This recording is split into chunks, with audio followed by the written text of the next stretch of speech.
നമുക്കിന്ന് എളുപ്പത്തിൽ കുക്കറിലൊരു മുട്ട റോസ്റ്റ് ഉണ്ടാക്കി നോക്കിയാലോ. അതിന് വേണ്ടിയിട്ട് ഞാനിവിടെ 4 മീഡിയം സൈസ് സവാള എടുത്തിരിക്കുന്നത്, ഒരു പച്ചമുളക്, ഒരു ചെറിയ കഷ്ണം ഇഞ്ചി, 2 അല്ലി വെളുത്തുള്ളി. സവാള നന്നായിട്ട് കനം കുറച്ച് അരിഞ്ഞെടുക്കണം. ഇഞ്ചിയും വെളുത്തുള്ളിയും ഞാനിവിടെ അരിഞ്ഞെടുത്തിരിക്കുന്നത് കേട്ടോ. ചതച്ചെടുത്ത് കഴിഞ്ഞാൽ ചിലപ്പം അതിൻ്റെ ഒരു കുത്തൽ നന്നായിട്ട് വരും. അത് കാരണം അരിഞ്ഞാണ് എടുത്തിരിക്കുന്നത്. കുക്കർ സ്റ്റൗവിലേക്ക് വെച്ച് ചൂടായി വരുമ്പോൾ അതിലേക്ക് എണ്ണ ഒഴിച്ചു കൊടുക്കണം. എണ്ണ ചൂടായി വരുമ്പോൾ അതിലേക്ക് കടുക് ചേർക്കണം. കടുകെല്ലാം നന്നായിട്ട് പൊട്ടി കഴിയുമ്പോൾ അരിഞ്ഞു വെച്ചിരിക്കുന്ന ഇഞ്ചിയും വെളുത്തുള്ളിയും കൂടെ ചേർത്ത് കൊടുക്കണം. ഇഞ്ചിയും വെളുത്തുള്ളിയും ഒന്ന് കളർ ചേഞ്ചായി വരുമ്പം അരിഞ്ഞു വെച്ചിരിക്കുന്ന ഉള്ളിയും പച്ചമുളകും കൂടെ ചേർത്ത് നന്നായിട്ടൊന്ന് ഇളക്കി കൊടുക്കണം. അല്പം മഞ്ഞപ്പൊടിയും ആവശ്യത്തിന് ഉപ്പും കൂടെ ചേർത്ത് വേണം ഇളക്കി കൊടുക്കാൻ.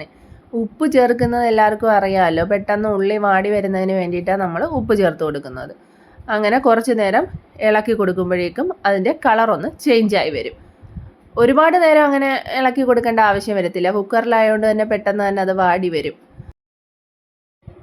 ഉള്ളി ഒന്ന് ചെറുതായിട്ട് വാടി കളറ് ചേഞ്ചായി വരുമ്പോഴേക്കും അതിലേക്ക് 1.5 ടീസ്പൂൺ മുളക് പൊടി ചേർത്ത് കൊടുക്കുന്നുണ്ട്.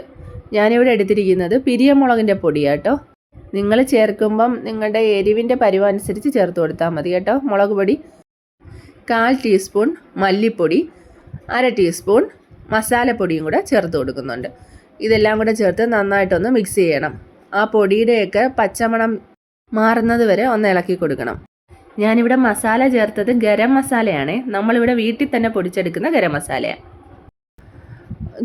ചൂടായി അതിൻ്റെ പച്ചമണം മാറിക്കഴിയുമ്പം അതിലേക്ക് വെള്ളം ഒഴിച്ചു കൊടുക്കണം ആവശ്യത്തിന്. ഒരുപാട് വെള്ളം ആവരുത്, ആവശ്യത്തിന് മാത്രമേ വെള്ളം ഒഴിച്ചു കൊടുക്കാവുള്ളൂ. അതിനോടൊപ്പം തന്നെ കറിവേപ്പിലയും കൂടെ ഞാൻ ചേർത്ത് കൊടുക്കുന്നുണ്ട്. കറിവേപ്പില ഞാൻ ഇപ്പോഴേ ചേർക്കത്തുള്ളൂ കേട്ടോ, അല്ലെങ്കിൽ എനിക്കൊരു മണം കിട്ടാത്ത കണക്ക് തോന്നും. എന്നിട്ട് കുക്കർ അടച്ച് വെച്ച് 2 വിസിൽ കേൾക്കുമ്പോൾ കുക്കർ ഓഫ് ചെയ്യാം. അതിലേക്ക് പുഴുങ്ങിയ മുട്ടയും കൂടെ ചേർത്ത് കൊടുക്കുമ്പോഴേക്കും നമ്മുടെ മുട്ട റോസ്റ്റ് റെഡിയായി.